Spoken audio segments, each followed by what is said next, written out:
एक नव्हे दोन नव्हे तर इतके वाल्मिकच्या अंगणात ब्रह्मकमळ फुलले। हिंदू धर्मात कमळाच्या फुलाला खास महत्त्व आहे। सर्व देवी देवतांना कमळाचे फुल अर्पण करणं शुभ मानलं जातं। कमळाच्या फुलांचे अनेक प्रकार आहेत, परंतु त्यापैकी सर्वात चमत्कारिक म्हणजे ब्रह्मकमळ आहे। ब्रह्मकमळ वर्षातून एकदाच उमलतात आणि फक्त 4 ते 5 तास फ्रेश राहतात। असं मानलं जातं की जो कोणी ब्रह्मकमळाचे फूल उमलताना पाहतो त्याचं सौभाग्य वाढतं आणि ज्या घरात ब्रह्मकमळाचं फूल उमलतं तिथं माता लक्ष्मी वास करते।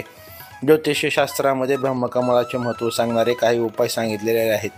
या उपायांचं पालन केल्यानं कधीही पैशाची कमतरता भासत नाही आणि माता लक्ष्मीची कृपा कायम राहते असं म्हटलं जातं। मोडणीमेतील वाल्मिक जाडकर यांच्या अंगणात देखील ब्रह्मकमळाची एक नव्हे दोन नव्हे तर तब्बल 50 ब्रह्मकमळं फुलली आहेत। ही फुललेली सुंदर ब्रह्मकमळ पाहण्यासाठी अनेकांनी उपस्थिती लावली होती। साधारणपणे काल संध्याकाळी 11च्या सुमारास ही ब्रह्मकमळे फुलू लागली होती। एकाच वेळेस जवळपास 50 ब्रह्मकमळ फुलल्याने आश्चर्य व्यक्त होत आहे।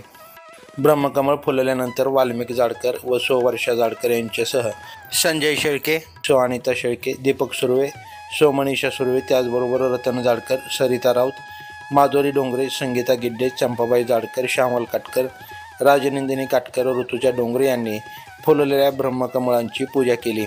पाहूयात काही दृश्य। ताजे अपडेट जाणून घेण्यासाठी लाईव्ह महाराष्ट्र झोन न्यूजच्या यूट्यूब चॅनलला सबस्क्राईब करा, तसेच बेल आयकॉनवरती क्लिक करा। बातमी आवडली असल्यास बातमीला हाईप करा आणि शेअर देखील करा।